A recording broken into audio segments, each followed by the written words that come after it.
This is the side of investing that nobody talks about, the quiet strategy that compounds your money every single week without you needing to trade every day. And this is how I average around 1 to 1.5% per week doing nothing flashy. No gambling, no guessing, no hype. And the best part, anyone can do this with a few $1,000s, and it works whether you're a beginner or even a seasoned trader. Today, I want to break down the easiest, safest, and laziest way to grow your portfolio, selling cash secured puts. This is the investing side of trading, the part that pays you to wait, helps you buy quality stocks at a discount, and builds consistent returns without the stress of chasing every tick.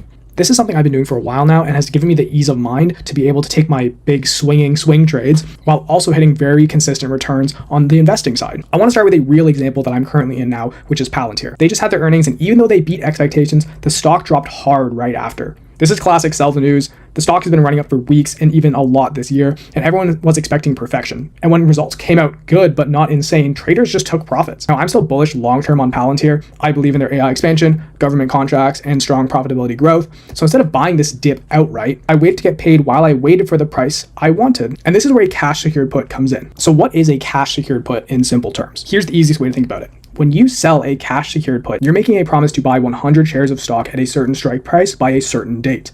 You're saying, if this stock drops into my price, I will buy it, but pay me in the meantime. So for example, I sold a cash secured put at $182 strike price that expires at the end of this week. That means I'm willing to buy 100 shares at $182, roughly $18,200 worth of stock if it drops below this level. For taking on that obligation though, I get paid $250 for the week. So I'm literally saying I will buy Palantir if it gets cheap enough, but if it doesn't, I'll keep my $250 and move on. And here's what most traders don't even realize. Getting assigned, actually having to buy the stock isn't bad. I'm only doing this on companies that I already own or want to own more of. So if I get assigned, I'm just buying a great stock at a discount and I get paid to wait for it. With Palantir's current trading price off the highs, I would be getting Palantir at around an 18% discount from its all-time highs. To me, that just sounds like the stock is on sale. Now, there are considerable dangers with this because this is where most people blow themselves up. They see high premiums on a sketchy ticker and think free money, but high premiums usually mean high risk. These stocks are volatile or they're in downtrends for a reason. If you sell puts on a bad company or hype names that are already crashing, you get stuck in owning something that just keeps dropping and now your capital is trapped. This strategy only works if you sell puts on companies that you actually believe in, on stocks that you actually want to own long term. The difference between a real investor and someone just gambling with options. In this example, you can see that Palantir was in a range for a while. So if you had a cash secured put below these levels, you would have just been paid to hold it while it was ranging.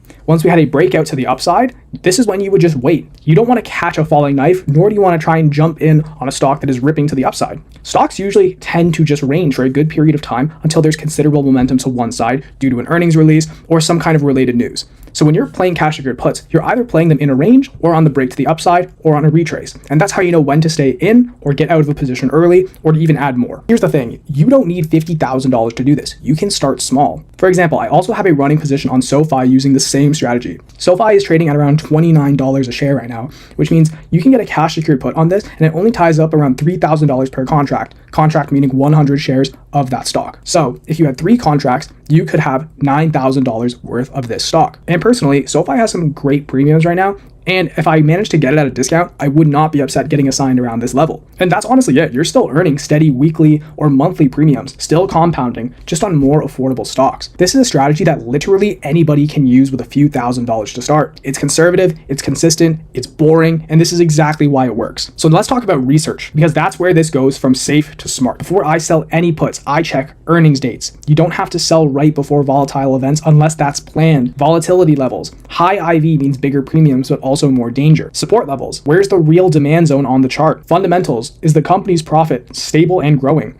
You're not just selling premiums, you're positioning yourself to own quality companies at fair prices. If you skip the research, you're turning a conservative strategy into a riskier one. So to actually do this, my favorite way is actually on IBKR or Interactive Brokers. I think their software is amazing. They give the best data, the best news, and real-time data that you actually need to make these consistent trades. I'm in read-only mode right now on my account, and I wanted to go through what this actually looks like. So this all starts by picking how many days you want to hold this for. And for this example, let's just use 9 days so we can show you some premium prices against the current trading price. So with SoFi trading around 29.78, we want to own this stock a couple points down where it would make sense for us to actually jump into this trade. So right now at its current trading price, I would love to own this at around $27.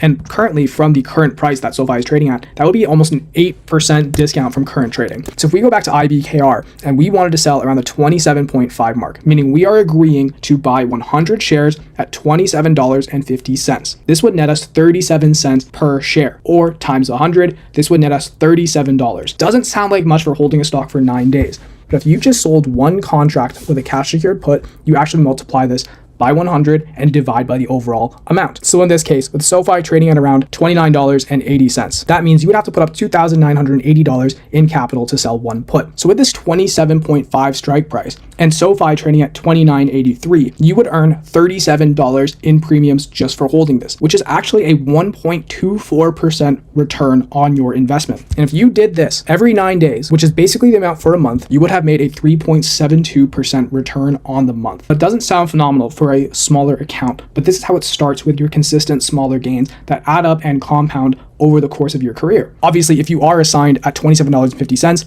you will own 100 shares of stock at this price minus your premium amount, meaning that if SoFi continues up after assigning you, you're getting all the gains from the upside as well. So not only do you get paid just to promise to own a stock at a price that you want, you're actually possibly getting the stock at a price that you want and gaining all the upside attached to this. So here's the bigger picture. My active trading, swing trades, day trades, that's where I capture my short-term opportunities. But this, selling cash secured puts, is my passive trading, my quiet compounding engine. It's how I let my money work for me while I'm not trading. It generates me steady returns and gives me great entry prices and keeps me disciplined in the long term. You honestly don't have to overcomplicate it. You can start small, pick good companies, do your research, and just get paid to wait. And that's how you stop trading noise and start trading with intention aside from your actual active trading. The truth is, the market just rewards patience, not prediction. And this is how you actually make that patience profitable. If you guys enjoyed this one, make sure to leave a like, subscribe, and drop any questions you have into the comment section. I would be super happy to answer them. And let me know what you think about cash secured puts.